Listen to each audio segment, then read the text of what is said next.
당신의 잃어버린 영광을 찾아드립니다. 성범죄 피해자 전문 한진아 변호사입니다. 요즘 카메라 등 이용 촬영죄, 소위 몰카 촬영에 대한 문의가 많으신데요. 우리 피해자분들 중에 변호사님, 길을 가다가 모르는 사람이 저를 촬영했는데 제가 노출된 의상을 입은 것은 아닙니다. 이럴 때 고소를 할 수 있나요?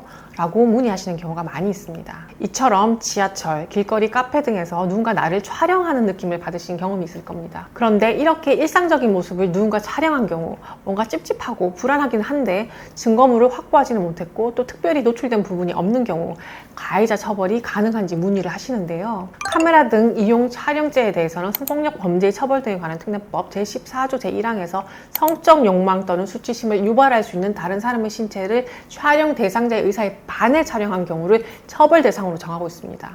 결국 성폭력 범죄의 처벌 등에 관한 특별법 제14조 제1항에서의 촬영의 대상을 사람의 신체로 규정하고 있을 뿐 노출된 신체일 것을 전제로 하고 있지 않기 때문에 노출 여부가 중요한 것이 아니라 피해자의 성적 수치심을 유발할 수 있는 신체 촬영에 해당되면 처벌이 가능합니다. 그렇다면 성적 수치심을 유발할 수 있는지에 대한 기준이 필요한데 이에 대해 대법원 판례는 피해자의 옷차림, 촬영 각도와 거리, 특정 부위의 부각 여부, 촬영 장소, 노출 정도 등 여러 가지 요소를 종합적으로 판단하고 있습니다. 대법원 판례 중에 소위 레깅스 사건에서 피해자의 노출 부분이 목, 손, 발목 등이 전부였으나 레깅스를 입은 모습이 촬영된 상황에서 노출이 없거나 전신이 촬영된 경우에도 처벌이 가능하다고 하면서 가해자가 특별히 피해자의 특정 부분을 부각하지는 않았다고 하더라도 레깅스를 입은 피해자의 옷이 몸에 밀착하여 엉덩이와 허벅지, 굴곡이 드러난 이상 처벌할 수 있다고 판단하였습니다. 그리고 하급심 판례 중에는 가해자가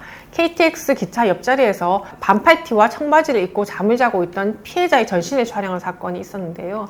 피해자가 옆으로 목을 돌려 자고 있던 목선이나 가슴, 비교적 타이트한 청바지를 입고 있는 다리 부위가 화면에서 초점이 되는 각도로 촬영된 것이라고 하면서 이를 유죄로 판단하였습니다. 결국 법원은 촬영자의 성적 시선과 의도를 중요한 요소로 판단하고 있는 것으로 보이는데요.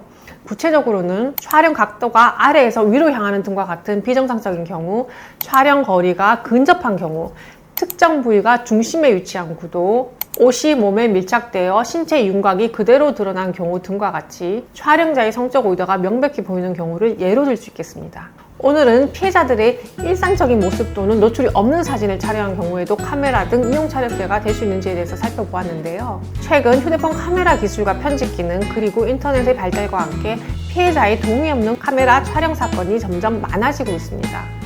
우리 피해자분들께서 누군가 나를 촬영한 것으로 느껴져서 불안하시다면 혼자서 고민하지 말고 상담 전화로 문의하세요. 저는 우리 피해자분들 홀로 외로운 길 가지 않도록 함께 하겠습니다. 다음 영상에서 또 뵙겠습니다.